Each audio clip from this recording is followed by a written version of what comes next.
Good morning everyone. Today we will discuss about the heart diseases in pregnancy.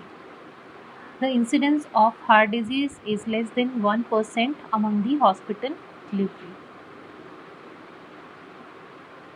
Rheumatic valvular lesions predominantly include mitral stenosis 80%. Predominant congenital lesions include patent ductus arteriosus, arterial ventricular septal defect, pulmonary stenosis, coarctation of aorta, tetralogy of Fallot. So these are conditions which may happen during the pregnancy. Rare causes are hypertension, thyrotoxic, syphilitic and coronary cardiac diseases. So these are the causes of the heart disease. Effect of cardiovascular physiology on heart lesions like hemodynamic changes such as increased cardiac output, increased stroke volume, increased heart rate. The cardiac failure occur during pregnancy around 30 weeks, during labor, and mostly soon following the pregnancy. Factors responsible for cardiac failure are like advanced age, cardiac arrhythmias, or left ventricle hypertrophy. Cardiac arrhythmia is the irregular heartbeat, whether too fast or too slow. Ventricular hypertrophy is the enlargement or thickening of the heart wall.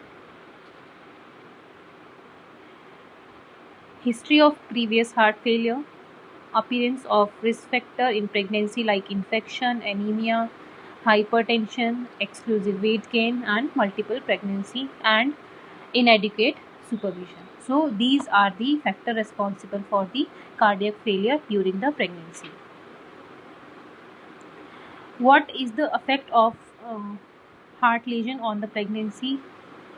It may lead to the preterm delivery and prematurity. Preterm delivery means delivery before 37 weeks, and prematurity. Intrauterine growth retardation is quite common in the cyanotic heart diseases.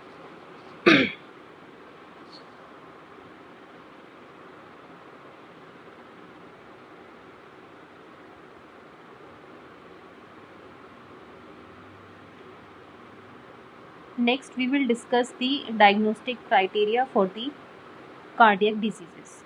So, here are some anatomical and physiological change which we will see during the pregnancy in the cardiac diseases. First is hyperdynamic circulation. We can see systolic ejection murmur at left sternal border due to increased blood flow across the aortic and the pulmonary valve. Dyspnea, decreased exercise tolerance, fatigue, syncope. Tachycardia shift to ventricular apex. Next, continuous murmur at second and fourth intercostal space. Loud first sound with splitting. So these are some anatomical and the physiological change which we can see during the pregnancy if the one is having cardiac diseases. We will see some signs and symptoms by which we can diagnose the heart diseases in pregnancy. These are symptoms like breathlessness, nocturnal cough, syncope and chest pain. Signs are chest murmur like pensystolic, late systolic. Pensystolic is also known as holosystolic. It is a murmur start at S1 and ends up to S2. Louder ejection systolic or diastolic associated with the thrill. Then next is cardiac enlargement and arrhythmia. Chest radiography like cardiomegaly, increased pulmonary vascular marking, enlargement of pulmonary vein. So these are some signs and symptoms which we will see or by which we can diagnose the heart disease in pregnancy. Next, some procedure by which we can diagnose the heart disease in pregnancy like electrocardiography, in which we will see T wave inversion, bilateral enlargement, and dysarrhythmia. Next, we can do the cardiography to see the structural abnormalities like atrial septal defect and ventricular septal defect. Valve anatomy we can see by the echocardiography. Valve area, function, left ventricular ejection fraction, pulmonary artery systolic pressure we can see by the echocardiography.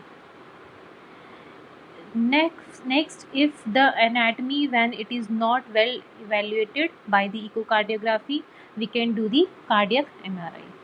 Cardiac MRI, when the anatomy is not well cleared or well evaluated by the echocardiography, then we will go for the cardiac MRI.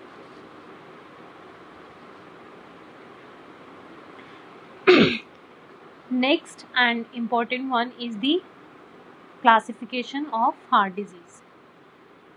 So, New York Heart Association classified heart disease into 4, which depend upon the cardiac response to physical activity. This is grade 1, grade 2, grade 3 and grade 4. So, first grade 1 is uncompromised and no limitation of physical activity. In this, there is no limitation for the patient to do any kind of physical activity. Next is grade 2, slightly compromised with slight limitation of physical activity. In this, we will limit some activities for such kind of patient. The patient are comfortable at rest, but ordinary physical activity cause discomfort. Patient may feel the comfortable at rest, but she should limit her physical activity. Next is grade 3, markedly compromised with marked limitation of activity. The patient are comfortable at rest, but discomfort occur with less than ordinary activity. इसमें patient को ordinary activities में भी discomfort appear होता है और patient को rest के time पे कंफर्टेबल फील कर सकता है.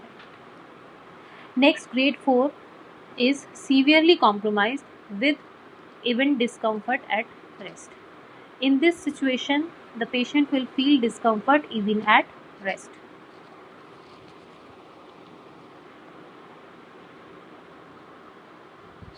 Next, we will discuss the prognosis of heart diseases.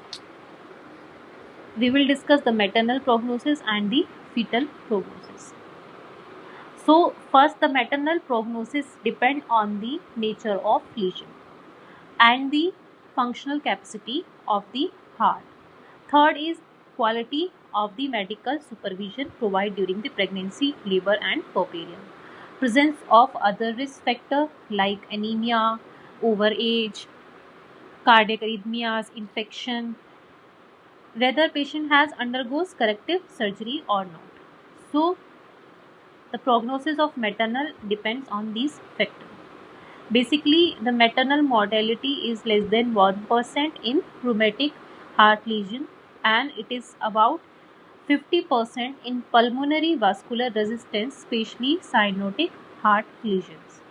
Some factors may cause the death, like pulmonary edema, pulmonary embolism, active rheumatic carditis, subacute bacterial carditis and rupture of cerebral aneurysm in the coarctation of aorta.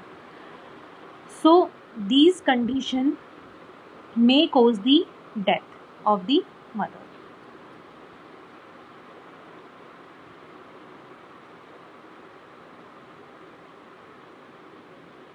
Next, the fetal prognosis. Fetal prognosis or fetal outcome is usually good, but the chances of congenital cardiac disease will increase in the fetus by 3 to 10% if the parents have the congenital lesions.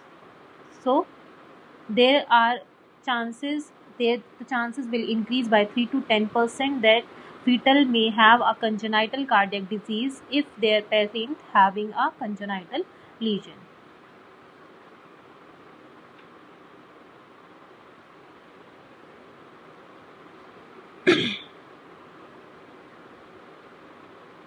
Next are the management. In management, first we will do the diagnosis and evaluation of anatomical type and functional grade of the case according to New York Heart Association. Then we will detect the risk factor to prevent the cardiac failure. Multidisciplinary approach and mandatory hospital delivery. For cardiac failure, multidisciplinary approach and the hospital delivery is mandatory.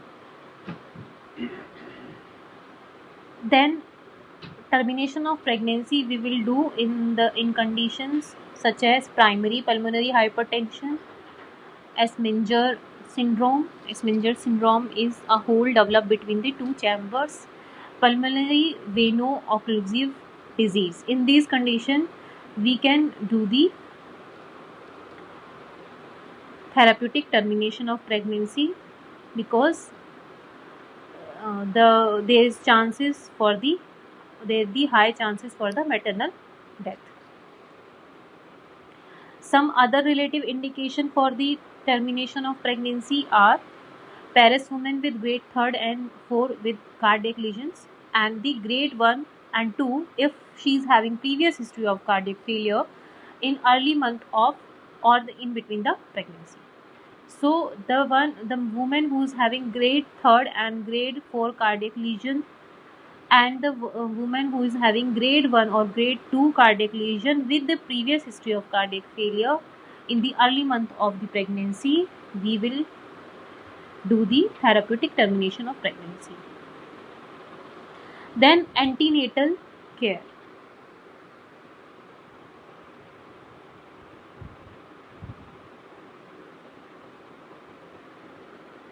The heart disease should be supervised in tertiary care hospital. The initial assessment should be made made in consultation with a cardiologist. We can give the injection Panadiol is given at the interval of 4 weeks throughout the pregnancy and puerperium to prevent the rheumatic disease reoccurrence. So rheumatic fever के reoccurrence को prevent करने के लिए during the pregnancy 4 week के interval पे we will give the injection Panadiol. Then in each antenatal visit we will find out the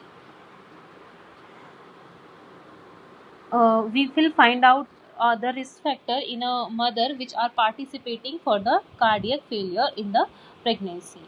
So we will find out if she is having any kind of infection, anemia, obesity, hypertension, arrhythmias, hyperthyroidism, dietary indiscretion, excess intake of caffeine, alcohol, high calorie diet, excess salt.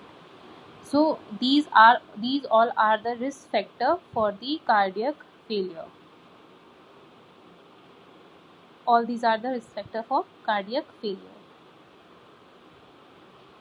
We need to assess in each antenatal visit to detect any of these.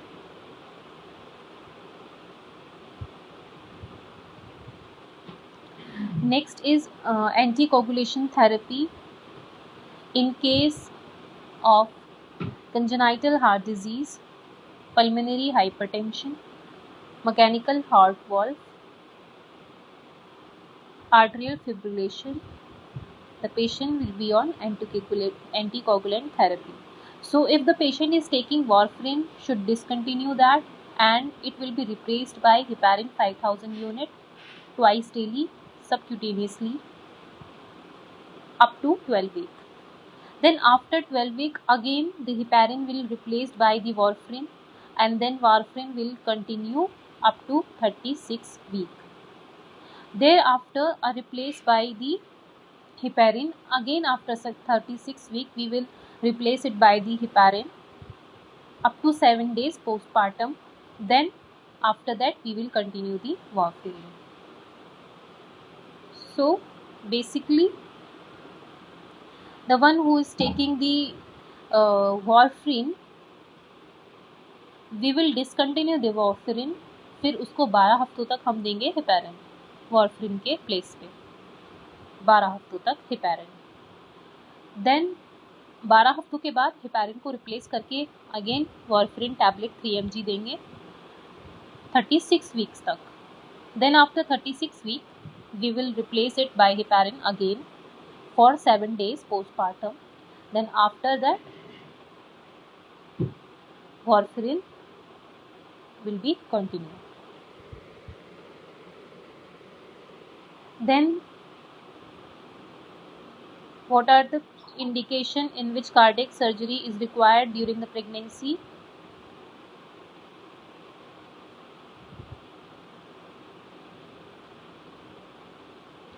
Failure of medical treatment, intolerable symptom, intractable cardiac failure. So in these we can do the cardiac surgery during the pregnancy.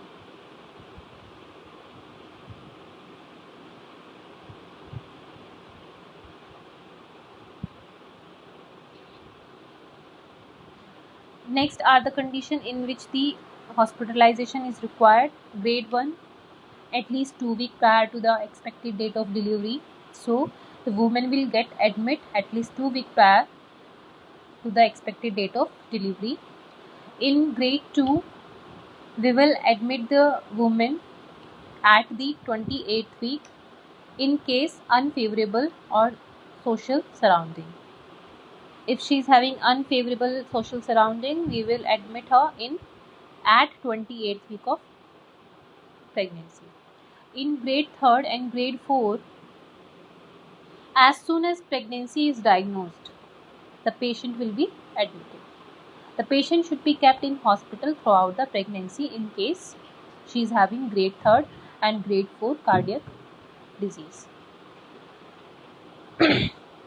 Here are some emergency conditions like deterioration of functional grading, appearance of dyspnea and cough or basal cryptation or trachearrhythmias, appearance of any pregnancy complication like anemia and preeclampsia. These are the emergency conditions. Next are the management during the labor.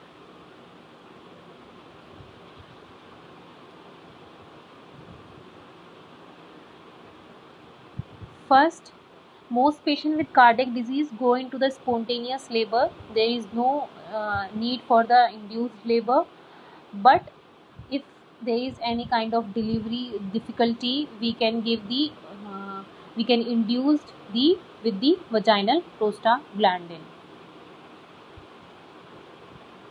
Next, what are the management during the first stage? We will give the position, lateral recombinant position we will give to the patient, that will minimize the aortocaval compression. Next, we will administer the oxygen during the first stage if it is required. Analgesics we can give in the majority is best given by epidural. Next, prophylactic antibiotics against the bacterial carditis. So we can give the antibiotic in the bacterial endocarditis, antibiotic prophylaxis during labor and 48 hours after delivery is considered appropriate. In this, we will give the ampicillin 2 gram and we can give the gentamicin 1.5 gram at the onset of induction of labor, followed by the repeat dose of 8-hour interval. High risk patients are structural heart disease, rheumatic heart disease, cyanotic congenital heart disease, presence of dental and the respiratory tract infection, hypertrophic cardiac myopathy, prosthetic heart valve, prior history of infection endocarditis and cardiac transplant. So these are the some condition in which we can give prophylactic antibiotic. Next are the management during second stage of labor.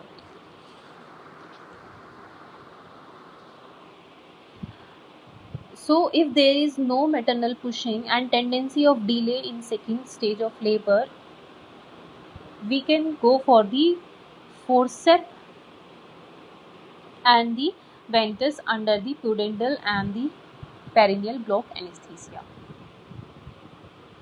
So we can do the forceps or the ventus delivery if there is no maternal pushing and there is a tendency of delaying of second stage of labor. अगर second stage delay हो रही है या mother push नहीं कर पा रही है, then we can do the assisted delivery.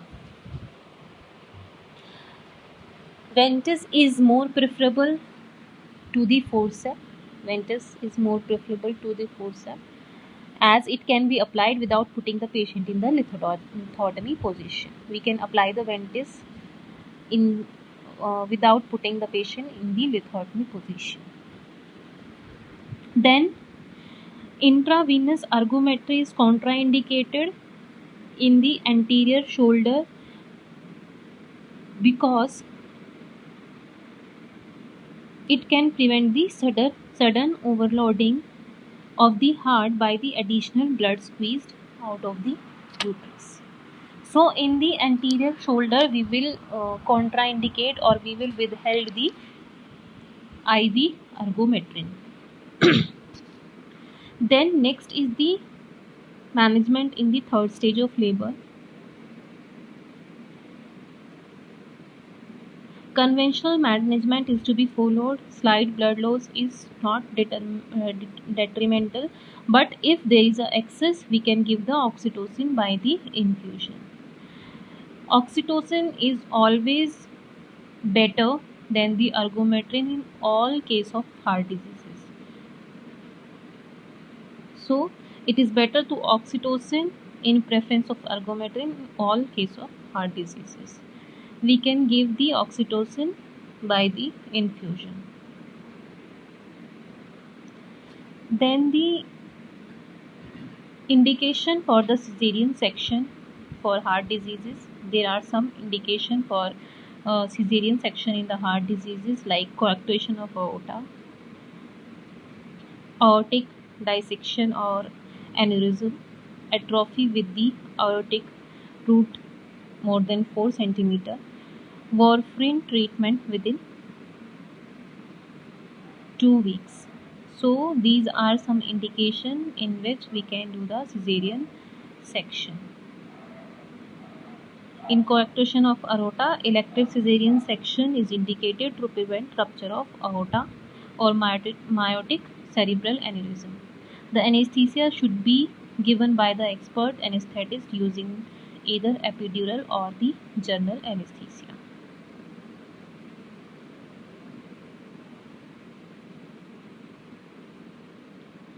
Next is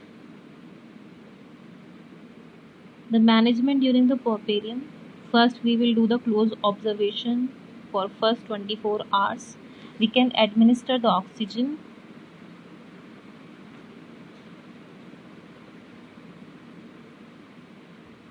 Then check the pulse, BP and respiration hourly and record. Diuretics may be used if there is volume overloaded. Breastfeeding is not contraindicated unless there is a failure. Anticoagulotherapy is not a contraindication for breastfeeding. So these are the management during the puerperium. Next, contraception.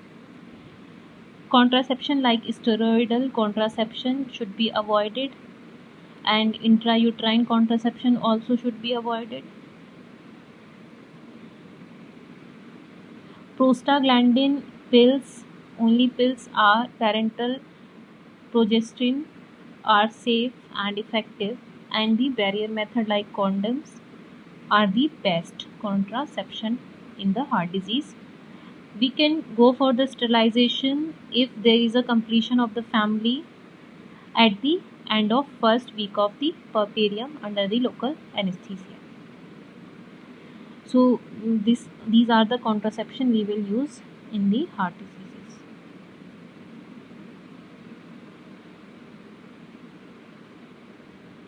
Next is the management of cardiac failure in pregnancy. Propped up the position, O2 administration, monitoring of ECG and pulse oximetry, diuretics, mechanical ventilation, injection morphine 15 mg IM, digoxin 0.5 mg IM followed by the tab digoxin 0.5 mg per oral. Next, dysarrhythmias. In dysarrhythmias, we can give quinidine or electrical cardioversion. Trachyarrhythmias, adenosine 3 to 12 mg IV. So this is all about the heart disease in the pregnancy.